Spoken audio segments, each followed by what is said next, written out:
Hello, I'm Colin Green, and you are listening to Spike Pit. So last episode, I posed the question to listeners, why is it that you play role-playing games? I've had a couple of call-ins, so let's see what people have thrown in the pit this episode. Hey Colin, this is Larry Hamilton with Follow Me and Die. Your last episode, you have a good question there. Why do we play role-playing games? I think you hit part of it with it's definitely a creative outlet. I'm trying to think, why is it for me? And I guess it's because I was 12 or 13 when I started way back when with the Holmes Blue Box, and something about it just captured my imagination. I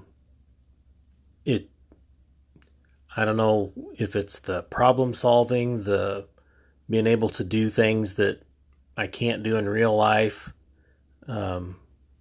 Just something about it grabbed hold, and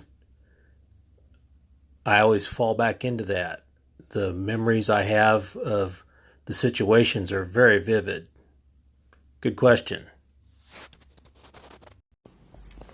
Thanks for calling in, Larry. Yeah, it sounds like the game just caught your imagination, mate. Sometimes it is difficult to put your finger on it as to why something catches your imagination, but the stars just aligned for you. You was the right age, probably the target audience at the time we're talking, back in the day.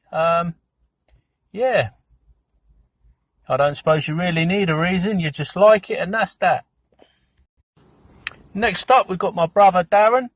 He's called in, and first of all, we've got a player's perspective on why he likes RPGs. Hello, Darren here, Colin's brother. Just calling in about the RPGs and why we do it. I think most people, as they're growing up, think of being heroes or doing a cool job in the future, being something more than what they currently are. So I think RPGs give you a chance to play a different character, get into scrapes and adventures that you'd never do in real life. Personally, a lot of my characters are big on drinking. I don't drink in real life. It allows me to be someone different. And I quite like the idea of acting and doing something like that in real life, which never happens. So again, it's just playing, having fun with friends, family, and doing something that you wouldn't normally get to do. So it's escapism, I guess, in a way as well.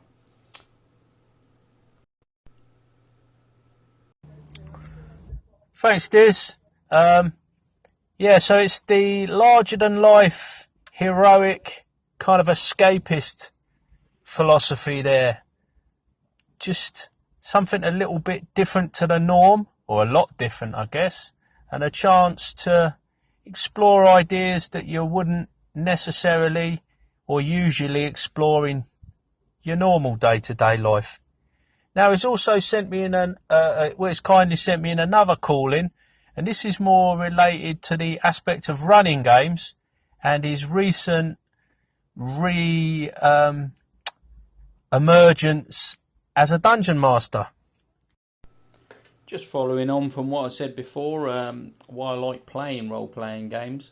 I do enjoy, and I've got back into being a DM. I like to create a story, a world for the players to get involved with, enjoy themselves. I love to see people having fun playing the games that I'm putting on. I am also a big board game fan, and again, I love teaching games to people, introducing them to games that they have fun, and I get a real buzz and good feeling when I'm seeing other people in my group, or again, friends and family, that are enjoying themselves. I also create my own, or just started creating my own escape rooms for the same thing. I like to put on an escape room, provide a free hours entertainment, and everyone gets some enjoyment out of it. But that's me. Thanks. Okay, so that's my brother Darren, also known to me in particular as Diz. So don't be confused, Darren and Diz are the same person. And he's talking about the social aspect, which I think is pretty strong. Definitely in our family, quite often we'll sit around the gaming table with 3 generations. All 3 of my kids. My wife will play occasionally, although not so much RPGs. My mum, my dad, my brother, my brother's girlfriend. So it's in our house, it's a real family affair. And I can second the emotion that he's explaining there. You can definitely tell that he enjoys to teach these games and run games. And, he spends a good deal of time and his money and effort learning and teaching this stuff and bringing games to the table. I guess you can justify it in so far as he's getting plenty of enjoyment out of it, and we all enjoy the games he runs. So thanks for that, Diz. And for the listeners, you may be hearing more from us. We've recently been trialling the co-host type recording that you get on Anchor. We've done a couple of test recordings, and it's not too bad. It works. It's a little bit finicky at times, but once you get in the swing of it, it's okay. So we'll see what we can do in the future. Keep an ear out for that one. The final offering to be thrown into the pit comes all the way from across the pond. It's my old mate Matt with his further comments on infravision. Hey Colin, it's Matt Random. Hey, just a couple further thoughts. Having just looked at this in BX, it basically says every creature that is listed as a monster has infravision. So, which it describes as being able to see shades of gray that are determined that reflect body heat. So, if you're going to go with something that is simply low light, for the PCs that might work, but for the monsters that won't work, because think about the monsters that are living deep in a dungeon. They're not going to have any light whatsoever unless they themselves are carrying some sort of light. So you could kind of be crippling the monsters if you do away with it completely, which I don't think you're doing, but because you're focusing more on the heroes or the party. But I just wanted to mention that. So that's Matt with some good thoughts as usual, and he rather neatly illustrates a bit of a problem that you can get with the older rule sets, where the rules for certain aspects of the game, such as infravision, can be kind of strewn throughout the book. Frank T mentioned notes on infravision. I believe it's on BX page 59. Well, basic page 59, Mulvey. The example of play was talking about infravision. Then you've got mention of it under races, and then you've got mention again under monsters. And each time there's a little bit more of the jigsaw puzzle revealed. So yeah, rule designers nowadays would take a fairly dim view of that, and it's not very useful at the table to have to be flicking through. It's all right if you've got game mastery, rules mastery, but if you're trying to get to grips with a system, we all know that's not ideal. So thanks for that, Matt.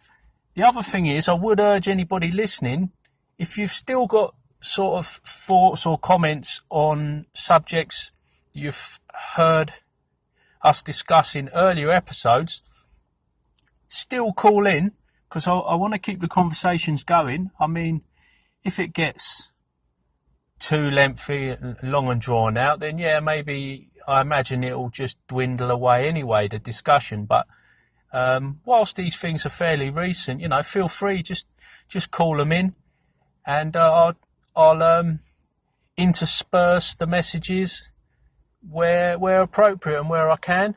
And then what I might do is perhaps down the line revisit the episodes and take the call-ins and attach them to the relevant episode, so anybody who's a little bit late to the party, when they hear the playback of older episodes, the messages will be attached to the relevant episode, which I I noticed some of the other Anchorites do that as standard practice anyway.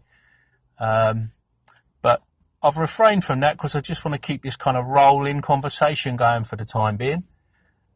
Anyway, that's all I've really got to say today. Thanks to everybody who's called in. And I would say anybody that's not done any call-ins or tried out the Anchor app, give it a go. Put your own show together. It's easy. Any idiot can do it, as I've proved.